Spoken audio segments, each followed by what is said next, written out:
Are you guys going to vote in my favor? No, it's going to be you and I are having a competition right now, rock, paper, scissors. We'll talk about it off the top. Well, no, why should it be? I'm the mayor now. I got voted in. Didn't I tell you I got elected? You got elected, but yeah, that doesn't mean anything. Some people don't know that, you know? Some people still don't get that.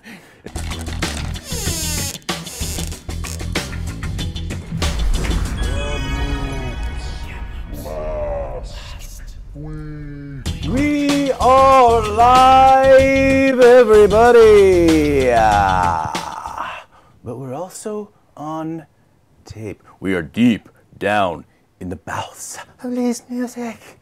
Episode 96 of Kamloops Last Week. Christopher Foulds, Magic Mike, and Billa at the controls. 96. Oh, hadn't thought about that one because it's been a while. Pavelbury's number, I'm thinking second Pavelbury's that was mine. Tell him the Russian Rocket. I thought finally. But no, I have something I could talk about. He's really number 10. The 96 was a bad number. I just big saladed you. Yeah. The Magic Mirror brought to you by Volkswagen. 96 was also, It's cracked. The Magic Mirror is cracked, and you've ruined it for me. And I told Bill all about it. Bill knew. Yeah, but he's really 10, not 96. 96 was a weak number for him. That's the second number. The Atlanta Olympics, remember 96, and a great image of Muhammad Ali going up and lighting the torch in Atlanta. That was in 1996. So that was when I think of 96, sometimes I think of the Atlanta Olympics. 96. What were you doing in 96? What was I doing in 96? 1996, I was 20 years old. I was running the music store here in Kamloops, and I was just doing concerts. I think I started music in the park in 1996. Yeah, you met Monica by then? Yeah, we had started dating. Oh, and, young love. Yeah, we were 20. We got married at 23. That's young. Yeah. Yes. Yeah, and we just had our 23rd you just anniversary. Posted your undying love for her on social media. I saw that. That's nice. Yeah. She said I got some brownie points. I need them all. Yeah, just don't leave them on the ground. She'll trip over them. Yeah, right. It's a great show today. Reader's Digest returns. He did not appear with us last month for scheduling reasons. Like he said he would, he's on this month. Full disclosure, we already talked to him. He's been here, and there's lots to talk about, and he talked about a lot. Mm-hmm. Let's go through some of the stuff that we're going to talk to him about, though. Tee it up a little. Oh, we're also, today in the Tattle of Hastings, I'm going to talk about a few sports figures, people in the business community who have left us too early, some of them. Lisa Graham-McGaffin, she was a co-founder, co-owner of Fresh's Best Salsa. A soccer team played in her honor, and they had her celebration of life. I talked to her husband, Colin, one of her best friends, Leah, Rob.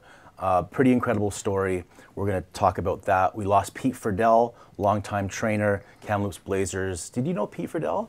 You must have run into him. I didn't know Pete. I was trying to look at that, but there are a lot of people that we've lost recently. Mark Petrie was the local musician as well, who just passed away a couple of weeks ago. So. I didn't know Mark. Lead singer of Frap City. He was the Perlator driver. Perlator, I think. Yeah. He was a really, really great guy. Heart attack at, I think, 51. So okay, young. Sad. Yeah. Very. Pete Friedel, I talked to his son, James Friedel. Pete, again, longtime Kamloops Blazers and Kamloops Storm trainer. We'll hear from James Friedel. And also Wayne Yoshida, longtime ice maker at the Kamloops Curling Club. We'll hear from Rob Norden, the GM of the club. And we'll deal with that. Oh, Ottawa. You were just in Ottawa. Let's talk about that. Right, we went to Ottawa. I went to Ottawa, and Jessica Wallace, a reporter, went to Ottawa because we were finalists in the Michener Awards. And we got to meet the Governor General, and we got to meet a bunch of other journalists from across Canada, and it was good. What was the soiree like? It was nice. It was really fancy, very fancy. Yeah, very. I had to get there at 10 o'clock at Rideau Hall, and they had to do like an hour and a half of like rehearsals and etiquette and all this, and then how to bow to the. What did you wear? Abbotsford tuxedo? Yeah, I wore a Pavel Burzy shirt tucked into jeans with number with those 96? big runners with the big tongue coming out. That's right, and my San Francisco Lions jersey. BC Lions Giants hat. No, I wore a suit, of course, a nice three-piece suit, and it was good, and it was really, really interesting and really formal. The Governor General, Mary Simons, her husband used to work for CBC, so I talked to him a little bit about that. Then he said, "Come in closer to the photo," and that's about it. Then we got to walk the grounds, and we got to check out stuff, and then we had a gala that night at the Ottawa Art Gallery. Is it like a vibrant city? I mean, did you go out at night? Was it? It's very vibrant. To me, I just picture like a stale city. No, it's very clean. It's very clean. It's like a capital. It's like Victoria. It's very clean. It's very nice. It's very lot of really manicured lawns, a lot of boulevards. It's a city of about 1 million, but you could drive around there like it's a small town. It's fantastic. I'd live there in a minute. Okay, let's talk about all these things here. Just go down the list. We'll tee up what we're going to talk about with Reid. Yeah, so this is the front page of the paper today, June 21st. The stories out when I was away for like 2 days last week and 1 day this week. They never stopped. I was talking to Michael Potestio, and he couldn't keep up with it. No one can.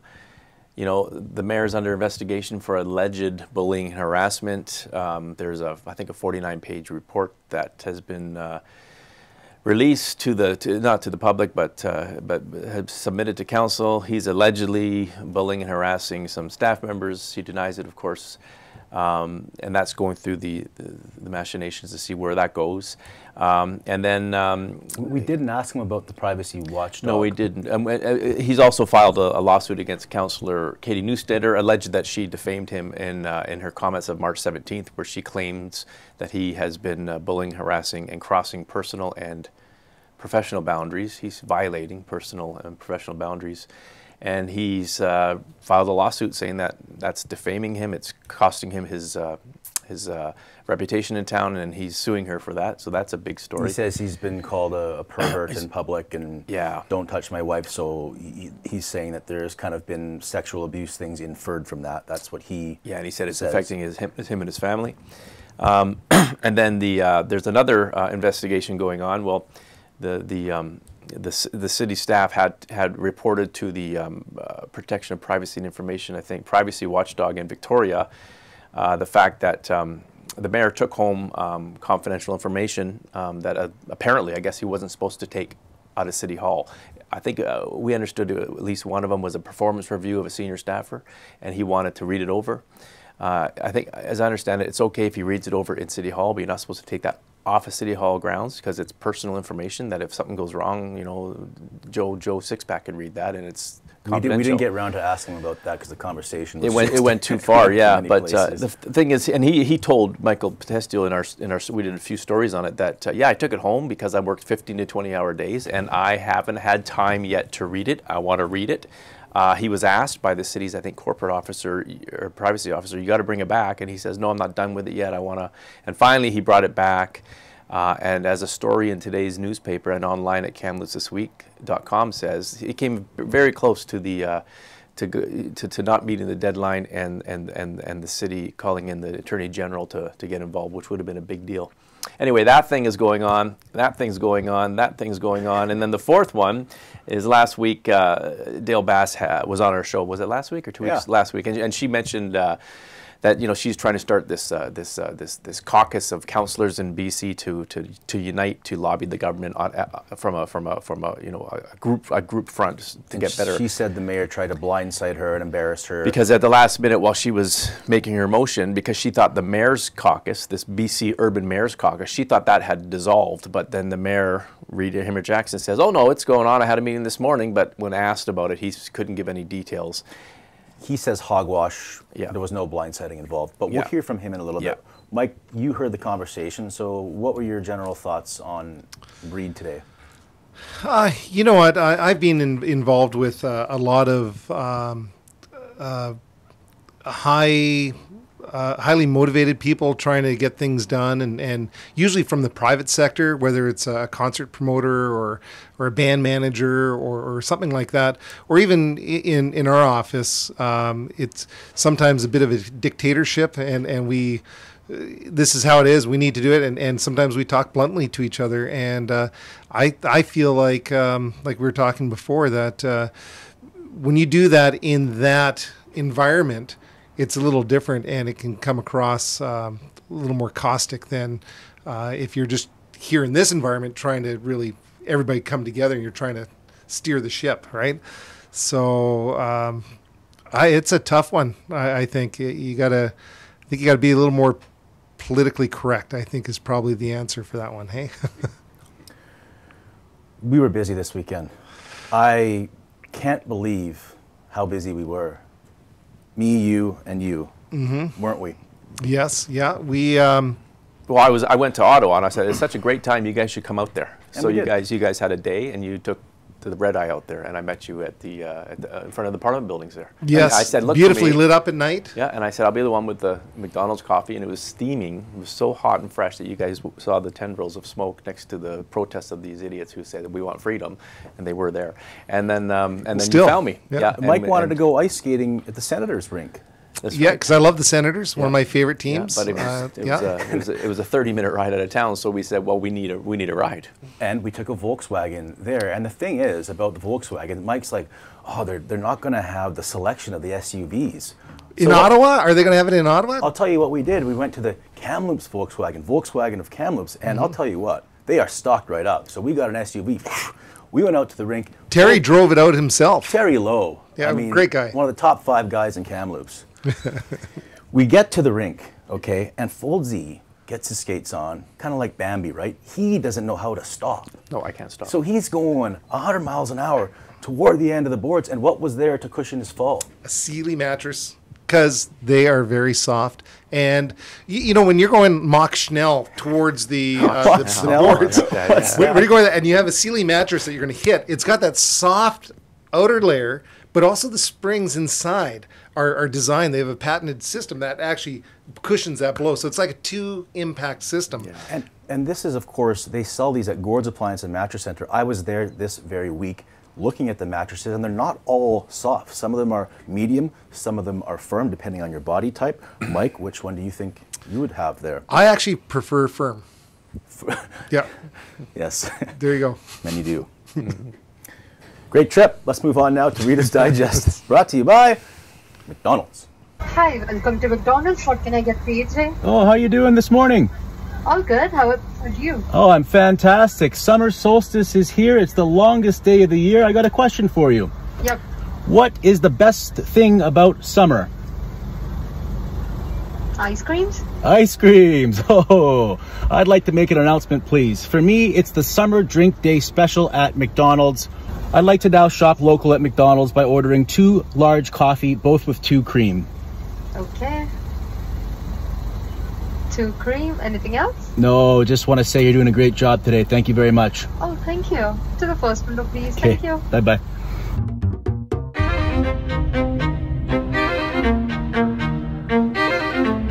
One and only picture that you'll ever see of me like that. It's a very regal photo. So you legitimately don't like that photo. You don't like that photo, and you want us to change it. If you had your way, you want to change it. Well, who would like it? Correct. Well, I like I it. think it's I a think it's a great photo. It's regal. What's wrong with You're wearing what's the wrong with my gold. campaign picture? There's nothing wrong with that one either. But Mr. Mayor, you want So, to change, so he has a offer Here's here. your chance. not playing rock, paper, paper, scissors with me right now. No, disrespect If the you mayor. win, that is, you're wearing the mayor's robe. That's full respect. But the mayor's asking you if there's any chance that you could put. There's a chance right here. It's called rock, paper, scissors. Yeah, Let's go. that's not. I already the won the chance. election. I don't know This if I is told not you an guys. election. This is not an Did I election. tell you guys the Just election's once. over? This Yeah, is not just the once. election. This is our show. Go ahead. Okay. No, you keep this whatever picture you want. Rock, paper, scissors. Come on. I think we should have a vote. Let's have a vote. Vote in here. Let's have a vote. Okay, let's. In here? Who Okay. thinks that the mayor should have the picture that he wants, and who thinks that Marty should have the picture? And Chris, well, we don't want to have any conflict here, but who thinks that we should have Marty pick it? Oh, right there. Yeah, Mike's, Mike's there too. you just- yeah. No. You just raise your hand. Hang on. Okay, hang on. Let's clarify this. Okay. For the mayor to pick, who's in favor of the mayor to pick? I think that he should have some say in it. Mike, you. you're selling out. I'm He voted twice today. Just Hang on, Judy. hang on. In the back. Bill. Is he side with me? No, Bill sides with. I'm abstaining. So tie goes to the current status. And quo. It now it's a stays. tie. It stays. Now we Stay have there. to do a tiebreaker. Can't abstain. He's got to leave the room. Okay, me and you, 100-meter dash, 100-meter dash outside, 100-meter dash. If I He's got a win, new hip. What do you tell you? How old are you? You're a young buck. You got a new hip? Yeah. A little bit. Kelly Hall's got a new hip too. Yeah. Tara Holmes is going for a new hip. okay. Anyway, let's get into it. Before we dive into all the serious things, what's on your mind? Anything you want to talk about off the top that's on your mind, council, city-wise? Yeah, I'm glad we got this strategic plan out. I mean, that's great. You know, it's good we're working with Interior Health. You know, we had a good meeting with them yesterday. You know, there's lots of things that on the go. I'm happy that, we had the firefighters from the out at the airport there from the Con Air. They were actually 45 minutes away from jumping in their planes and fighting fires. And we're working right now with the ALC, and we're working with the city and to try to get them to stay out at the airport. So, and matter of fact, one guy took his trailer down there, and they got a call. It went to red, and he was in his plane in 5 minutes, and the other pilots were 45 minutes You're talking out. about that TNRD, the farm out there that houses them? Yeah, The TNRD, well, yeah, the it's a bylaws temporary. from TNRD went out there and gave them, Yeah, it's a temporary thing. Yeah, but the other guys were 45 minutes before they got in their planes Well, no, to fight a fire in Peachland. Yeah, it's a good thing. And so I think we should do whatever we can to try to get those guys, In response close times, to yeah, because exactly. you're talking lives and Yeah. the safety of the province, basically, right? Yes, Like you okay. said, one guy was in his plane in 5 minutes. The others were 45 minutes out to go to, and that's those skimmer pilots, and Yep. they got the RJs, the big jets and stuff like that. So. What, just on a note of things happening, one of your first appearances here was when the Kelson Hall gift to the city was done, and you allowed Barbara Berger and others to go there, because you said you had a big meeting that day with the developer who was looking at, developing up to 1,000 units in Kamloops. Any update on that without, bringing up? Not that I can speak of. Yeah. It's nothing that's come. But it's an in front of ongoing us thing? yet. Yeah, it's ongoing. A lot of these things are ongoing. Yeah. You brought up the strategic plan, so let's talk about that. Safety and security, governance and service I'm excellence, glad that's at the top. Yeah. livability and sustainability. It's actually economic health and advocacy. So why don't we start with safety and security? What's your vision for that? My vision is that we get some people healthy. A lot of people that are on the streets. I've actually got a call in. I brought up with Mike Farnworth about getting a independent review of all the the harm reduction shelters, supportive housing, things like that, and a review for the residents and clients in the building and the staff in the building and the surrounding community. I think that'll really help. Getting people, a lot of people want to go home. Like a lot of people, I got one guy, wants to go back to Nova Scotia, and I think we got to figure out some way to get them to where they want to go, But, having them laying out on the streets and, it's just not good. It's been 8 months since you were elected, and have you noticed from what the council and the city has done with their partners in the 8 months since you were elected, October 15th to now, mid-June, have you noticed any improvements on the street disorder issue? No, I really haven't. But you know what? I know that it can be done.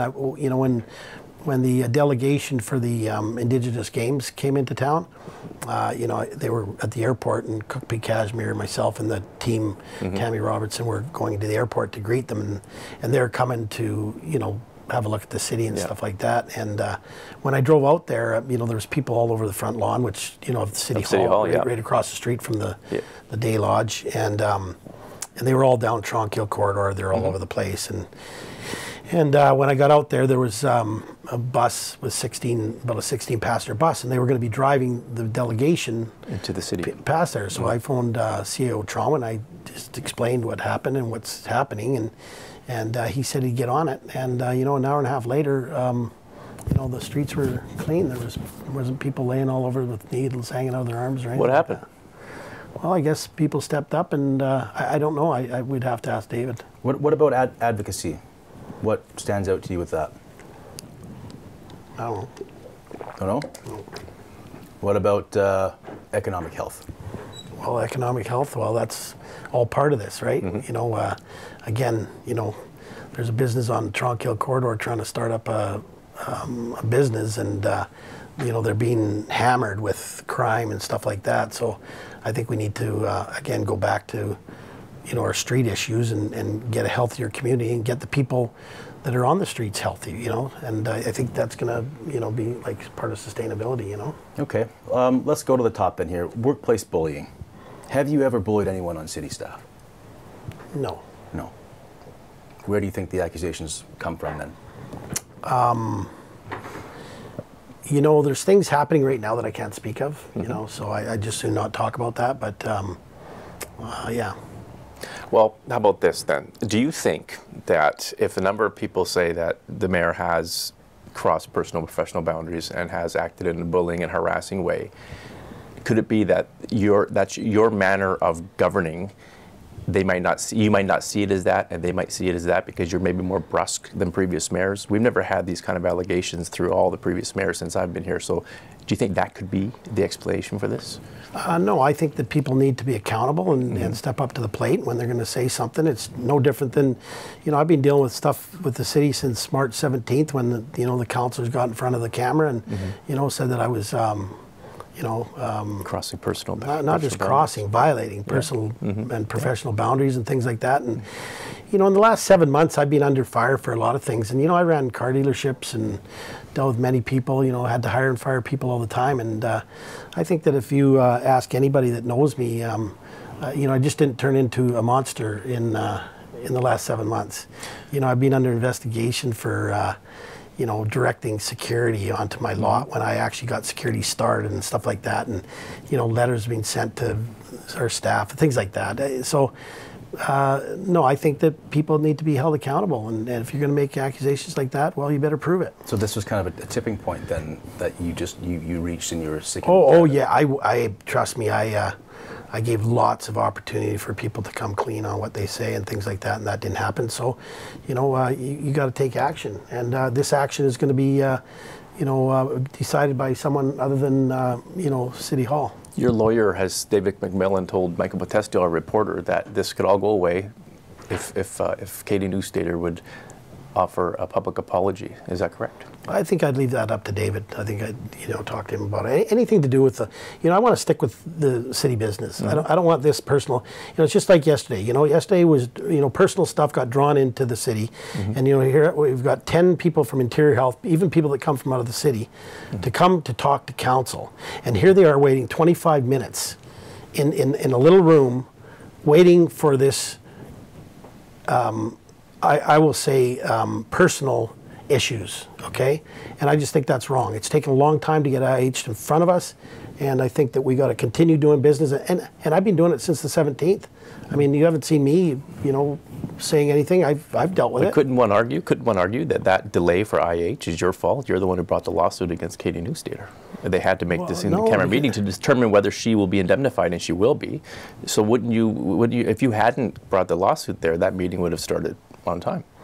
Really? Well, yeah, because maybe that meeting would have never happened if I wouldn't have picked up the phone and called the CEO for Interior Health to find out what the slowdown was on complex care. But the delay, and found out that it was more the city's fault than it was IH's fault. The delay would not have happened had they had not had the special meeting, which is a result of your lawsuit. Why did you have to have a special meeting? Why did it have to be closed? Because it sure got open quick. Well, it was already. They had to determine whether it was in the media before I even knew. They had to determine whether to indemnify her. On that note, she is now going to be, her costs are going to be paid for by the taxpayers through the city's insurance, I'm assuming.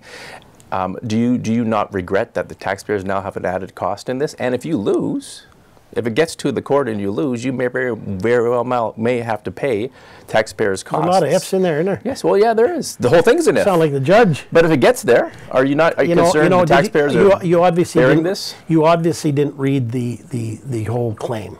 You obviously didn't read it. Yes. But what do I have wrong here then? Well, you haven't read it. When you read the whole thing, you'll find out it was more than just the one incident. Oh no, what I'm saying is, if it gets to the court, regardless of what it's about, so you're telling me, if the decision comes out, hang on, you're telling me that they had to call a special closed meeting to determine whether at 8:30 in the morning, when we've known for a long time that we're having a workshop. So you're telling me that was necessary? Oh no, I'm not. The timing. Well, then why can I be blamed for it then? The meeting itself had to be held because they had to determine. Did it? They had to determine whether her costs are going to be covered. Why did she just step up to the plate and pay for them? We asked her that. We asked her that. She wanted to. It's the bylaw. She gets covered. Now the taxpayers are paying her fees. You obviously didn't listen yesterday morning. And what happens if she loses? The taxpayers pay the. If you're awarded, the taxpayers pay it. Now, if you lose, you pay it because you brought it on. She's a defendant. She's protected by her stance as a councillor. Why don't you talk to my lawyer about this? I will. But actually read the claim first. Yes. Read the whole claim. Outside, we were talking about you feel like it's affected your family, and you've been yelled at in public. So, yeah, well, it has. I mean, you guys, come on. You stand up in public and you say that somebody's violated your personal boundaries. Like, what, you don't think it's going to affect you? Do you feel that's the sexual misconduct and abuse that's being that's inferred? Well, I've had people scream at me, call me a pervert. One time my wife and I were down, and this is a person that knows Councillor Neustaeter, and says, oh, my wife's coming down here tonight. Can you make sure you keep your hands off her? Like, what good comes out of somebody saying that you violated personal boundaries? Tell me, what good comes out of it? She'd never said anything about sexual. I never inferred sexual at all there. That's the first right? I heard of it. I just figured, it's a lot of yelling going on in City Hall or something like that. Or maybe I've never. So if I got up and said that you've violated your personal boundaries, yeah. I would never think that it's a sexual innuendo at all. That's just me, and I've never heard anyone else say that. But you saying that people have said that to you? So if somebody said that to you, the same thing, you don't feel that somebody's saying that they violated personal boundaries? If someone came up to me in public and started calling me a pervert. What if your ex-girlfriend did it? Well, I mean, that would be a concern, but that's not what happened here. Well, why would that be a concern? Violating sexual boundaries, that's not a big deal. No, personal boundaries, personal professional boundaries. I didn't take, sorry, all I'm saying is I didn't read, violating personal boundaries. I didn't read sexual into it, that's all I'm saying, and no one I know I'm did just either. telling you what has happened to me. Okay, and that's, another friend of mine was talking to some people, a couple ladies were in a store and they were talking about the incident, and one of the ladies said to the other one, oh, he probably grabbed her by the ass. Okay, so they're inferring this, right? But I can't believe that you guys think that that's a good thing. Not a good thing. I'm just saying I didn't read sexual into it until I saw that your lawyer mentioned it. I didn't even think about sexual. I thought more along the lines of what is violating personal boundaries? Well, I don't know. Personal boundaries. Tell me all the good things and all the bad things. Well, there's nothing good about violation. There's nothing good about crossing, but it doesn't necessarily have to mean sexual. It could be. I'm 64 years old there, bud, and I've been married for 35 years. Okay. It could be that. It could be that you're hovering over the desk. It could mean that you're checking her. You're going into her email. That's personal boundaries. It could be anything. I never thought sexual, but if you've heard that in the community, it's affected your family. Fair enough. Your lawyer said that when a young, attractive-looking counselor claims personal boundaries, what does that have to do? Her age and her apparent, according to him, attraction. I don't know. He said that, right? Yeah. So, okay. And I don't know. Maybe he meant that it might make a difference whether it was you saying it or your girlfriend saying it or your mother-in-law saying it. I think it would probably mean a lot of different things, right? It means anything to me. I mean, I don't know what you guys think, but it doesn't seem to be an issue. No, I didn't see it as a sexual until thing. it happens to you. Well, no, I'm just saying the wording she used to me not once did I think sexual. I was thinking more workplace, but we've exhausted that one. Let's move on to another topic. Talk to my lawyer again and actually read it, you guys. I'm actually meeting your lawyer at noon today at Tumbleweeds for lunch, so me and Dave will have a good conversation. Yes. Yeah. Okay. That's good. And you guys, I guess you didn't read the Mel Rothenberger. He dug pretty deep. I was real busy, like night and day. 23-hour days. Well, at that time, because I had a screenshot for all these FOIs. Yeah. I never said 23. That's your 15 to 20. 15 to 20. Fun yeah, with but anyways, I had to screenshot all these things. But at least Mel Rothenberger, he went to the time to do FOIs, and I don't know if you guys noticed, but it was pretty clear that 8 people thought there was a team, not 9. Well, guess what? In the election, how many were elected? Maybe I think it's clear that 8 people have a beef. Yeah, 8 people have a. I think the common denominator. So much that one of your mentors talked about make sure the knives are off the table, from what I read. Yeah, well, I just think that if 8 people, my mentor, you're talking about Dale Bass. That's the perfect segue to our next segment, because you didn't see the show last week. She was on. I do have a clip. Your good friend Dale Bass here. This large urban mayor's caucus. Oh, that's what happened last night? Oh, the way the mayor tried to set me up? Sure. It was just to throw it out there, so it didn't stop at the mayor saying, well, we're not interested. So that was tabled 2 weeks ago, and then surprise, surprise, yesterday morning the mayor apparently had his first meeting with the large urban mayor's caucus, but wouldn't answer any questions like, when did it start? How often is it meeting? To be perfectly honest, I felt like he was trying to blindside me. Explain that a little bit. Well, it was there for 2 weeks, and he's going to try to convince us that it just happened today. Nonsense, just nonsense. But here's the good thing. If it did just happen, then good. If my tabling that motion got him to do something, great. Kelly followed with some questions. Kelly asked some hard questions, and the mayor got a little agitated and said, I can't talk about it, I can't talk about it, I can't talk about it. We hear that a lot from him. So that was it, and quite frankly, I'm being very blunt here. I believe the mayor did it because he does not like me. I'll be honest, I'm not his biggest fan. And I think he tried to embarrass me, and you guys know it's pretty much impossible to embarrass me. Any truth to that you were trying to blindside her? Well, because you for don't like starters, I thought that Councillor Bass was having a councillors caucus, okay?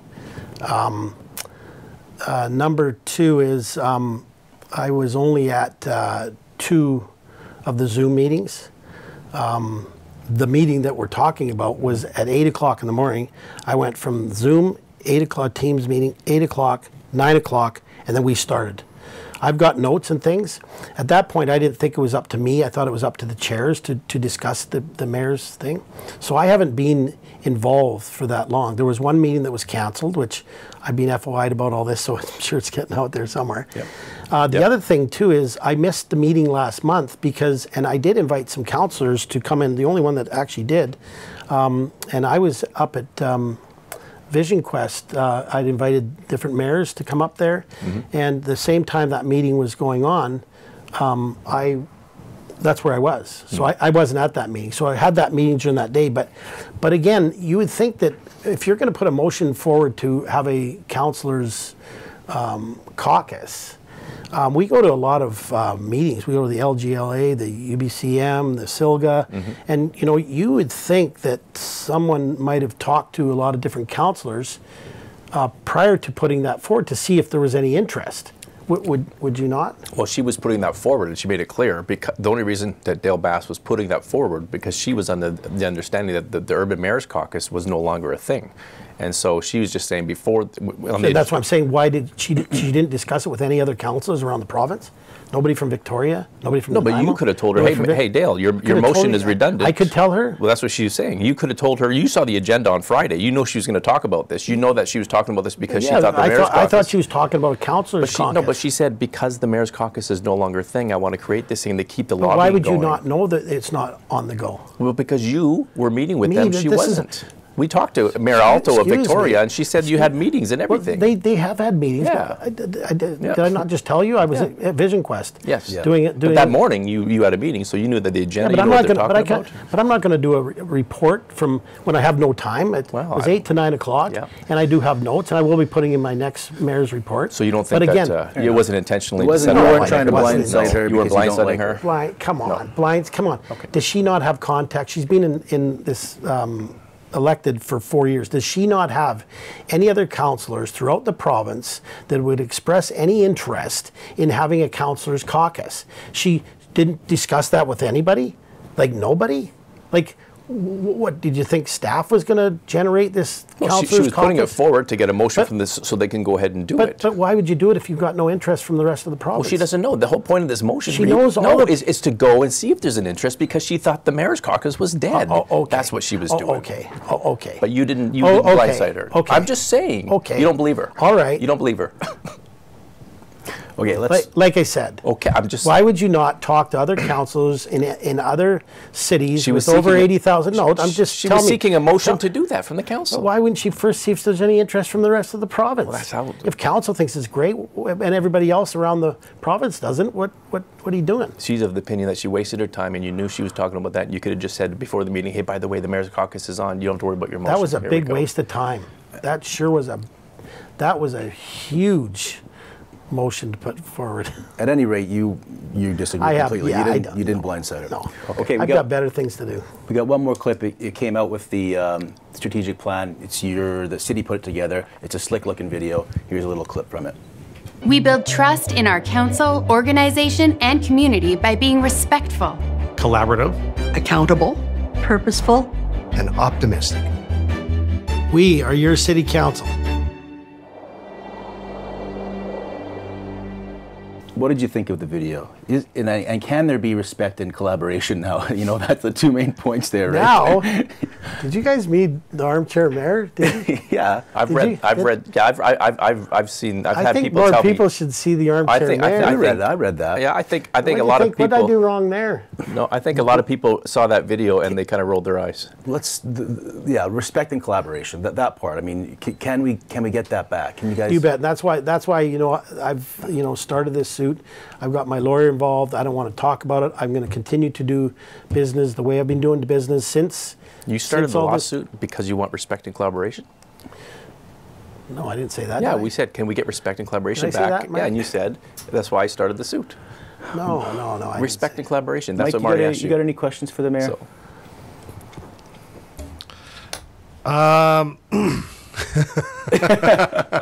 little offside there, I guess, on that one. I don't have any main questions for the mayor, but I do feel a sense of I think we should all get guitars and sing Kumbaya and get together and become one. Yeah. So, like I said, I can work, and I didn't say that. And if I did, I'm sorry. Okay, it was a misspeak. Yeah, But no, look, you said. If we can go back in the tape and we can have a look. But no, I think we've got to continue to do business. And like I said, I've dealt with running car dealerships and I've dealt with car salesmen for over 30 years, and I liked a lot of them, but there's a lot that I didn't like, or some I didn't like. But you know what, if they did their jobs, told the truth, stuck to what was going on, do business. Business is business. Friends are friends, right? It's no different than any team. You're going to get a team, and not everybody's going to be on the same page. You try to get there, but again, I was quite shocked when I read the Armchair Mayor's article, and I think that kind of told me a real story about the respect for the citizens of Kamloops who voted for 9 of us, and I think we got to move on and understand that the election's over, right? What are you hearing from your supporters about how things have gone?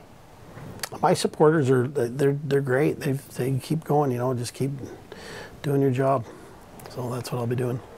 Okay, let's leave on a like how we did off the top here. Anything else on your mind you want to talk about? Nope. What's happening? What should people know about what's happening with respect to the city? Good news? Well, there's lots of good news. Yeah, we're building. We're getting June. Lots of houses built and stuff like that. We got a lot of good stuff on the go.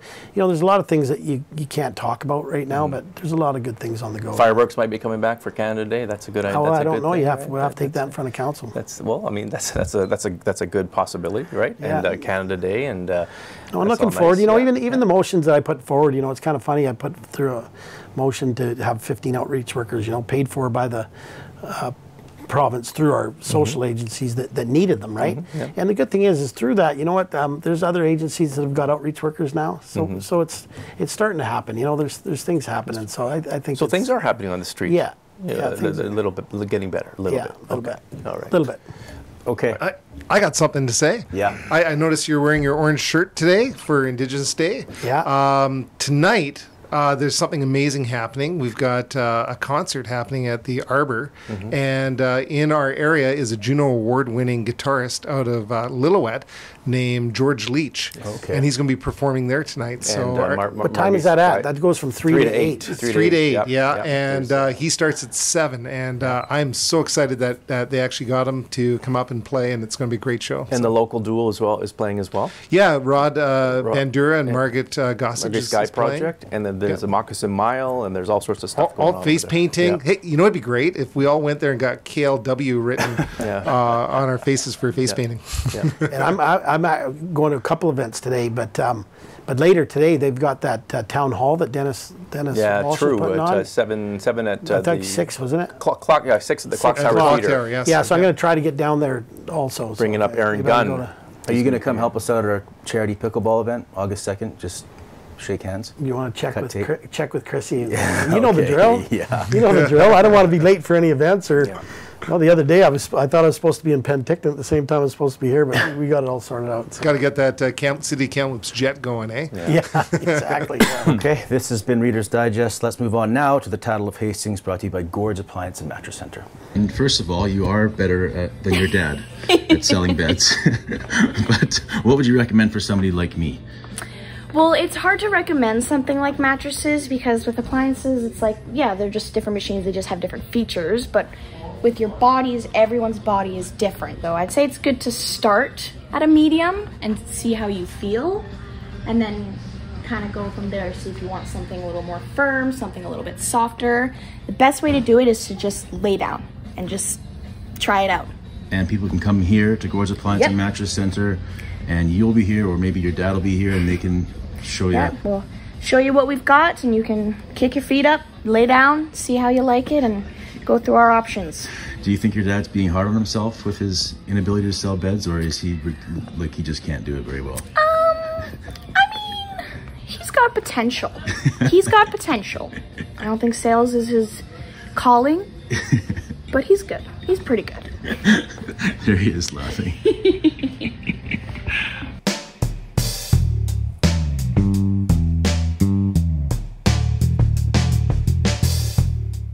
Lisa Graham-McGaffin, she was the co-founder, co-owner of Fresh's Best Salsa, married to Colin McGaffin. They have 2 lovely kids, and she passed away in December 2021. She suffered from heavy menstrual flow, went to multiple operations to try and get that solved.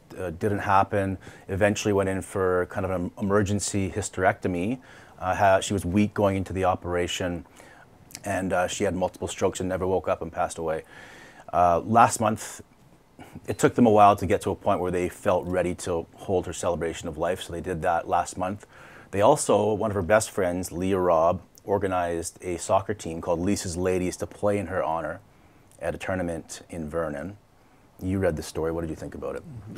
Yeah, it was pretty spine-chilling. It was a nice story. It's a nice tribute to her. Her husband spoke eloquently, and you could tell he had a hard time talking to you about it, obviously, and as did her friend.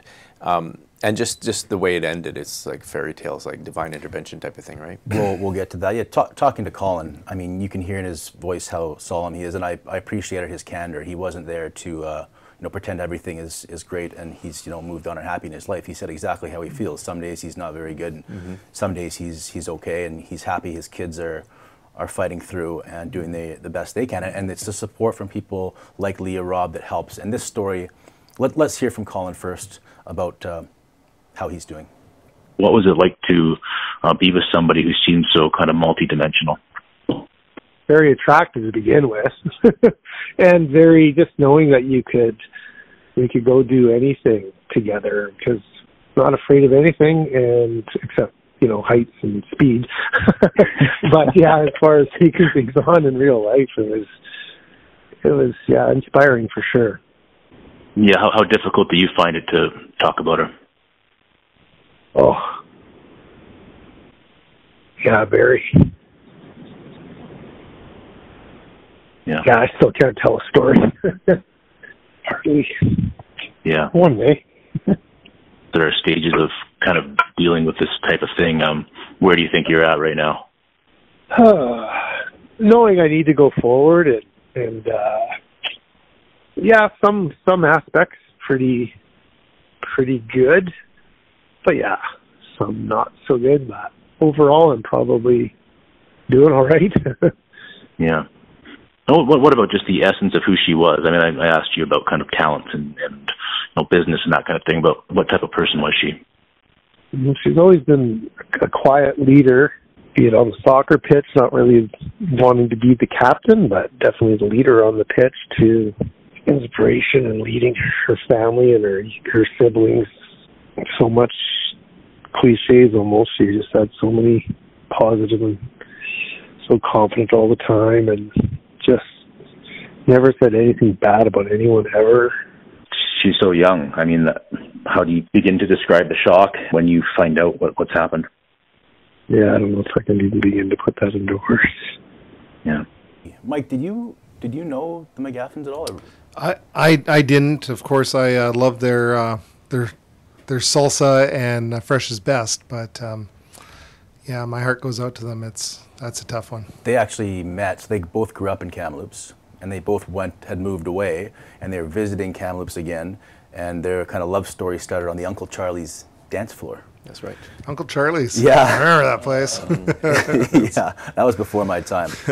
He was happy when he was talking about that, and he was very appreciative of Leah Robb, one of her best friends for 16 years, who organized this team of ladies, some of them who hadn't played soccer in about 10 years, this kind of mishmash group that right away answered the call. She had 16 ladies on the roster within like 36 hours. Everybody wanted to play. And they go out to this tournament in Vernon last month, no expectations to win or anything, but they squeak into the final. And they get some help from above, says Leah Robb. Oh, my Lord. Well, we played the team that we had played the afternoon before, and they were a little bit rough. So we were a little bit bruised and battered walking into the final game, and we were all there with the same goal at that point. Did we ever think that we'd get that far in the tournament? We had no clue. We just wanted to go to play for Lisa. And when I've never been so nervous in my entire life playing a soccer game, I can tell you that much. And first half comes and goes, and it was like, okay, and then we're out there in the second half, and we knew we deserved to win this. But nothing. We couldn't get past their goalie. So we had 10 minutes of overtime, of extra time and golden goal rule. And I tell you, I looked up at that sky telling her we needed some help out there. And so I think there was about 3 or 4 minutes left in the overtime, and one of our girls crossed it into the middle, and our other striker took off with it, and somehow she got it past that goalie. I don't even remember if it went through the goalie's legs or it went around her. All as I remember is seeing it hit the back of the net, and then our entire team was screaming. Like kids. I'm not kidding you. We were yelling and hollering and crying and hugging, and it was the most amazing thing. It was so perfect. And what made it even more perfect was they have an award at that tournament. It's called the 3S Award. Lisa's ladies won it, and when the gentleman was giving the speech about it, he said this team has gone through a lot in the last year, and the 3 S's stand for skill, sportsmanlike, and support, and that was the essence of Lisa. Mm-hmm. So that was pretty amazing, and it was a huge honor. Like an ending that was, like I said, it's like you couldn't think of a better ending, because you think, they haven't played in 10 years, they're going against teams that are probably really good, but they have this, they're playing for her. And how it ended was just poignant. It was a shock passing, a sudden passing, unexpected. She was young. Pete Friedel, I think we can flip to his slide now. He had suffered for a long time, about 10 years with various ailments, kidney disease. He lost a leg. Eventually, it was cancer that took him away. He won 3 Memorial Cups with the Blazers, 92, 94, 95, as an assistant trainer. Most recently, he worked for the Kamloops Storm as their trainer. I can't count the number of times I saw him in the rink. He's also big in the automotive world. Did you cross paths with him? I did not. Never. Nope. His passing in some ways was eased pain for him, and I talked about that with his son, James Friedel, right here. I always knew how remarkable of a human he was, but I mean, when someone passes and you get, my phone's just been buzzing off the hook literally since people found out. So, I mean, that's just been the best thing is seeing that everyone kind of felt the same way about him, how much the community really cared for him. I mean, yeah, you don't see that very often. So I don't know how many times I walked into a rink and saw your dad there. It's crazy, dude.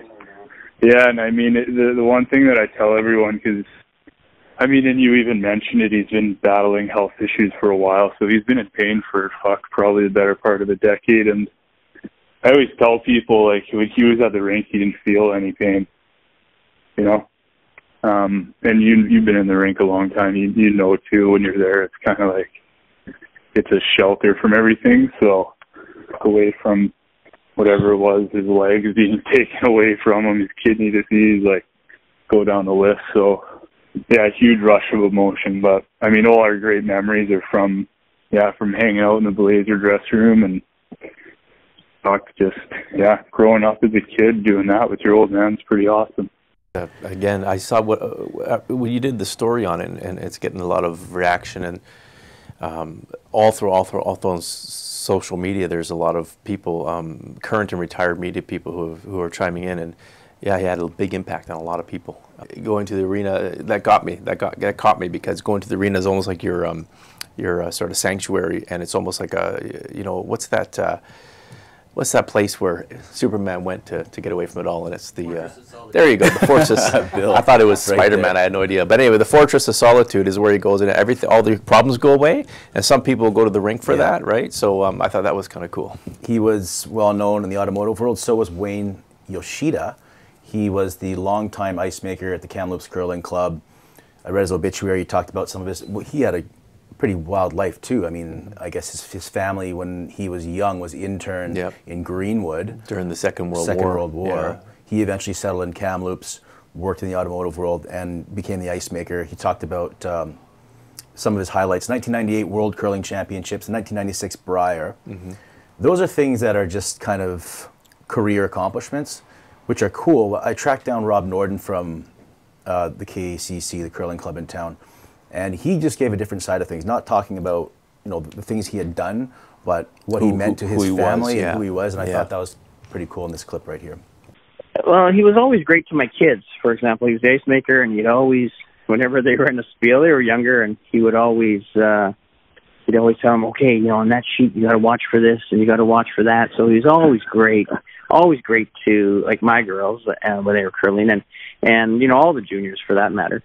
When we had our World Curling Tour spiel, or we'd have, or the Brier was on, or, and he asked me, he just phoned me, he goes, I'm watching, what's this no-tick thing, and what's this, and what's that, and, all of a sudden, are they playing 5-rock rule now, or, he'd always be asking questions about, the game whenever he's watching TV, so, and then he was, how do you like this guy from whatever, and Matt Dunstone, he lives in Kamloops, and, did I hear that right, and, all that kind of stuff, so he was, always just, just a great guy. He'd always just wander around, loved everybody, talked to everybody, make you smile. He was a great guy. And Mike, any thoughts on any of that? I didn't know him at all, but every time I hear Rob Norton's voice, all I think of is the sopapillas and asking him his secret recipe for the butter that he made, and he'd go, it's just butter and honey. Is that at the curling club? Yeah. Well, he used to own Chapters Viewpoint. A beautiful restaurant. Yeah. Okay. Yeah. So. Okay. But, yeah. Well, glad we could pay tribute to them. Let's wrap the show. Good show. Melancholy and interesting and political and reminiscent. It's good.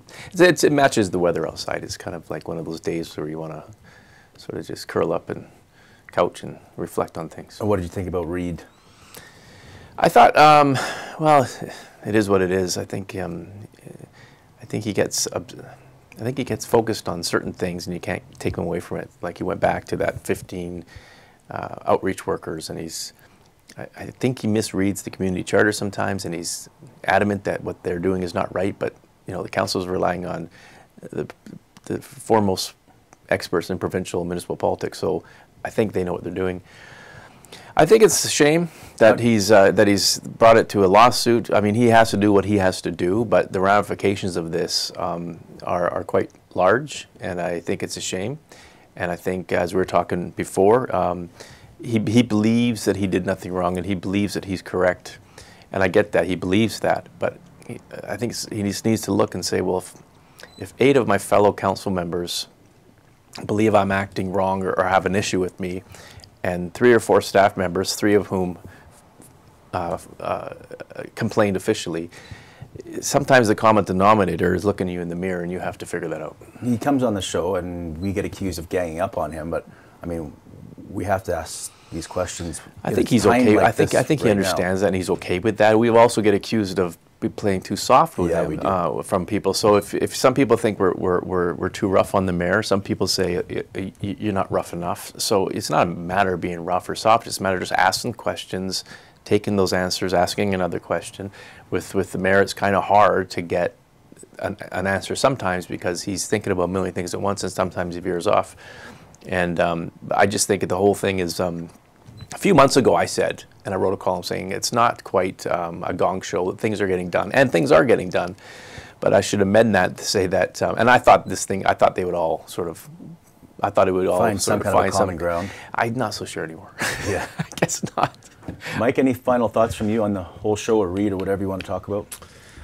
You know, I don't understand the difference between these 13 mayors and council people and an organization like SILGA, Southern Interior Legislative Governance Association, which they have these meetings, and I've been there for them, and they lobby on behalf of all of themselves as one voice. As one voice, well, yeah. The mayor's thing is it came out during the pandemic. Is the 13 mayors of the 13 largest cities outside of Vancouver? I think 80,000, and they got together to say, well, rather than one at a time asking for things, let's get together and say what's our common problems, what are common things we need, because we're like-sized, we're similar cities like Nanaimo, Chilliwack, Prince George, Kamloops, Kelowna.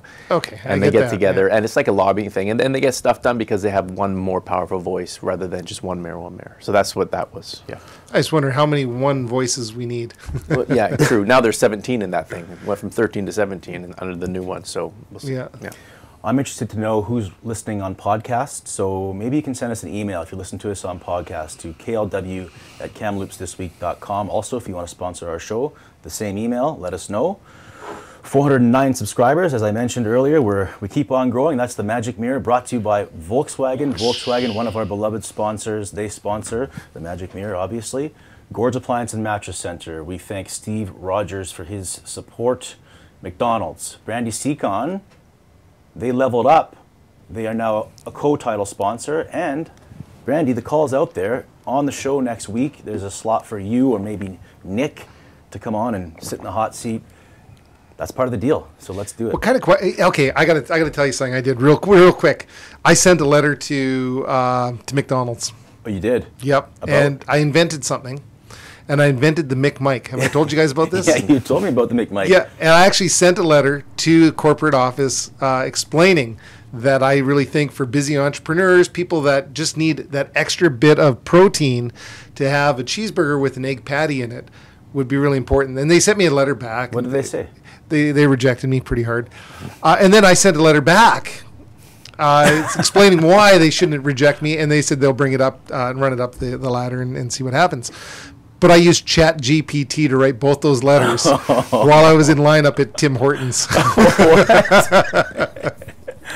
Unbelievable. So anyways, we can talk about that when she comes in, because the Mic, I think, is the new thing that will help busy entrepreneurs as myself get through their day. Maybe they're cooking it up now at McDonald's University in Chicago. So that's what they said. We don't respond to this because we may already be designing this. We don't want this to be clouded with you thinking you invented it. But I did invent and named it the Mic. So what's it made of? It's just a cheeseburger. It's basically a double cheeseburger, which is the perfect ratio of meat to bun to cheese ratio. Yeah. But instead of that second burger patty, it's just an egg patty. They have it already there. Like a McMuffin egg? Like McMuffin egg. Okay. And it's fantastic. It's juicy. It's dense. It's not too much bread. Canadians don't have eggs on burgers, though. Like if you go to Australia, it's common. Yeah, in Europe, it's common too.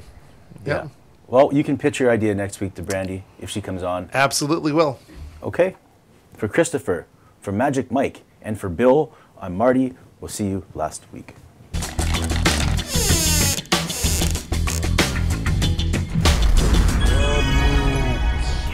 Last week.